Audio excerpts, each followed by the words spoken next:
Assalamualaikum warahmatullahi wabarakatuh. Perkenalkan nama saya Ahmad Abi dengan NIM 231601032 dari kelas B. Nah, di sini itu saya akan mempresentasikan tugas UAS metode numerik dengan judul yang sudah terpampang yaitu estimasi luas penampang dan volume bukit dari foto nyata menggunakan integral numerik. Nah, selanjutnya kita masuk ke latar belakangnya. Eh, Kenapa sih kita perlu estimasi numerik untuk bentuk alami seperti ini? Untuk poin pertamanya itu ada bukit, gunung, atau bentang alam lain pada umumnya tidak memiliki rumus matematis baku yang menggambarkan bentuknya secara acak, secara eksak. Terus poin kedua itu dalam praktik nyata kayak survei lahan atau estimasi volume materialnya, perencanaan tambangnya, cut and fill, kita itu seringkali butuh perkiraan untuk luas penampang dan volume dari bentuk-bentuk seperti ini. Dan poin ketiganya yaitu ini adalah sebuah metode numerik di mana ini akan memberi sebuah jalan keluar. Caranya itu bentuk nyata itu diubah menjadi data titik, baru dihampiri dengan fungsi matematis, lalu dihitung memakai integral. Selanjutnya, ada tujuan dan dasar teorinya.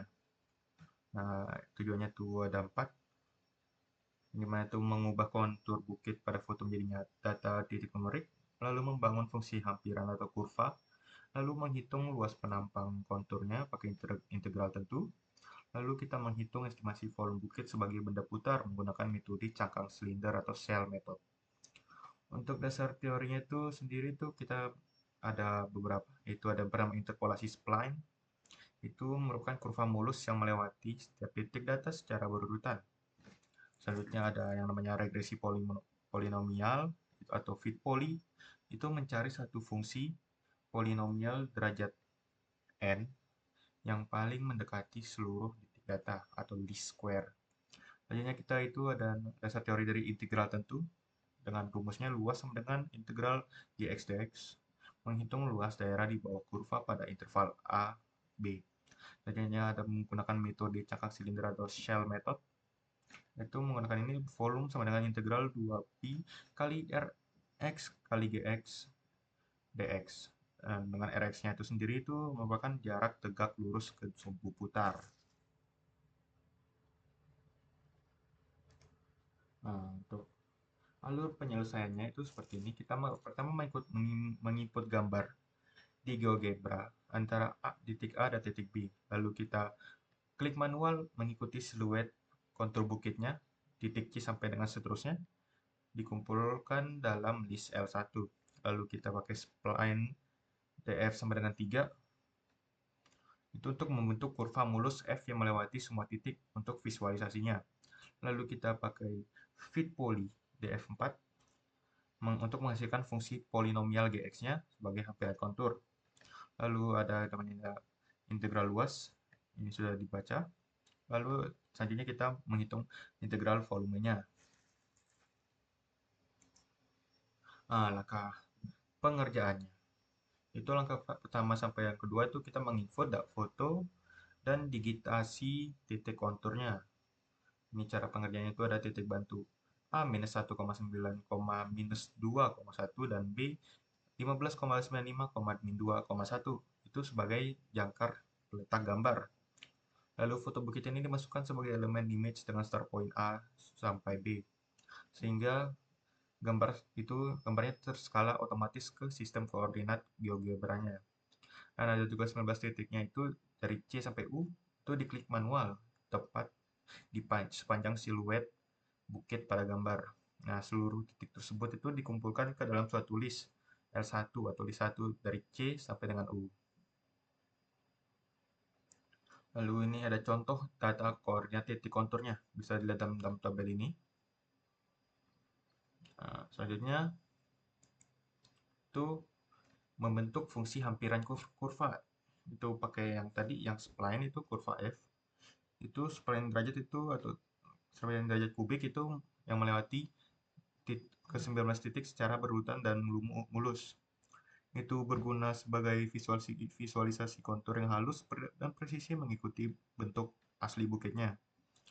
Nah, kenapa kita tetap habis ini baru kita pakai fit poly-nya. Kenapa kita tetap perlu pakai fit poly? Karena perhitungan integral itu atau luas dan volumenya itu membutuhkan satu fungsi eksplisit. Ya, sebelah gx itu yang dapat integralkan secara numerik dalam satu domain x. Nah, kita baca itu ada yang namanya fit poly atau fungsi G, fit poly L1,4, yaitu regresi polinomial derajat kuadrat ganda atau 4, itu dipasangkan ke 19 titik data dengan metode least square. Untuk hasilnya sendiri itu merupakan satu fungsi eksplisit Gx yang merepresentasikan profil bukit secara matematis. Nah, fungsi ini yang dipakai pada kedua tahap integral berikutnya, yaitu luas dan volume. Ini untuk angkanya sendiri. Nah, selanjutnya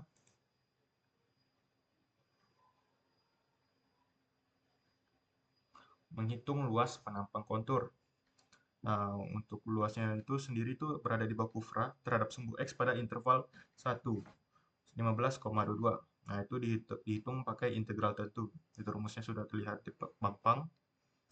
Nah, perintah di GeoGebra-nya sendiri itu seperti itu, integral di 1,15.22. Nah, untuk interpretasi nilai batasnya itu, ada batas bawah X sama dengan 1, itu merupakan posisi awalnya. Terus batas atas X-nya itu 15,22, itu sebagai posisi akhir konturnya. Nah, karena Gx itu tetap merupakan hasil regresi tetap bernilai positif pada rentang ini, integral itu langsung memberikan luas real tanpa perlu melihat nilai absolutnya. Nah, untuk hasilnya itu sudah bisa dilihat itu di bagian kanan itu yang warna hijau, hasil luas penampang 30,31 satuan kuadrat. Selanjutnya ada slide 8. Kita lihat ini untuk menghitung volume benda putar, itu pakai shell metodenya. Nah, itu profil bukit GX itu diputar terhadap garis vertikal X sama dengan 6,87. Itu merupakan lokasi puncak bukitnya. Itu membentuk benda putar 3 dimensi. Nah, volumenya itu dihitung dengan metode shell method. Itu bisa dilihat rumusnya itu seperti itu. Hx sama dengan 2pi kali X min 6,87 dikali Gx. Itu untuk Hx-nya. Dan volumenya juga sudah dilihat tadi ya. Nah, yaitu untuk Rx itu diubahkan jadi X sama dengan 6,87, itu merupakan jarak tiap titik kurva ke sumbu putar atau radius cangkangnya. Nah, 2πr itu merupakan rumus dari keliling lingkaran cangkang silinder pada posisi X-nya. Dan untuk X-nya sendiri itu merupakan tinggi cangkangnya itu. Untuk perintahnya pada GeoGebra sendiri itu bisa dilihat integral H 1,1572. Nah, untuk hasilnya sendiri itu bisa dilihat itu hasil volume bukit. Itu merupakan 488,111 satuan kubik. Nah, untuk selanjutnya itu ada namanya juga hasil visualisasi kurva hampiran terhadap pada titik kontur. Kita bisa lihat di situ untuk memastikan hasil hampiran ini akurat, itu dibandingkan langsung ya dengan foto aslinya. Nah, ini dari perbandingan ini tuh terlihat bahwa kufra hampir cukup mempresentasikan bentuk asli pada foto tersebut. Nah, selanjutnya ada ini dia contohnya ya. Nah, selanjutnya ada ringkasan dari seluruh hasil perhitungannya. Nah, ada tuh untuk komponennya tuh ada beberapa, ada data titik, kurva spline, fungsi hampiran, luas penampang, fungsi shell, dan volume benda putarnya. Untuk persamaannya itu atau perintah dalam GeoGebra-nya itu sendiri udah bisa dilihat dalam situ sendiri. L1 sama dengan kurung kurawal C sampai U. Kurung kurawal itu hasilnya nanti dilihat.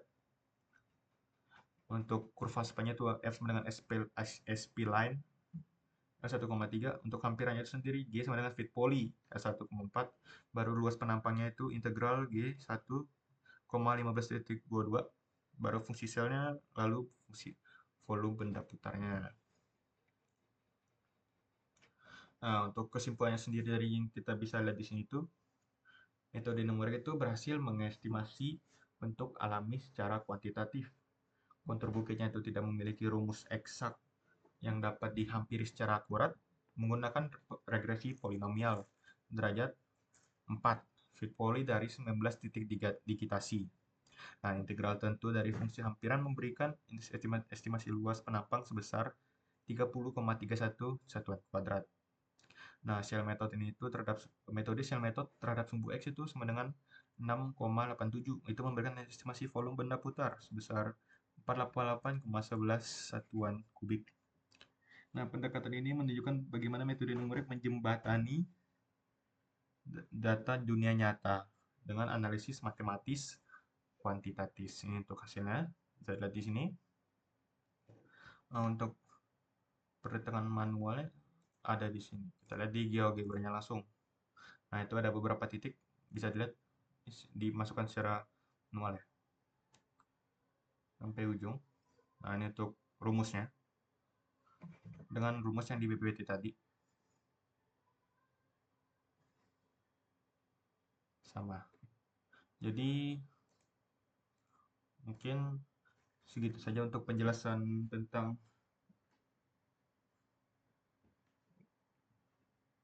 estimasi luas penampang dan volume bukit ini. Mohon maaf apabila ada kesalahan kata. Wabillahi taufiq wal hidayah. Wassalamualaikum warahmatullahi wabarakatuh.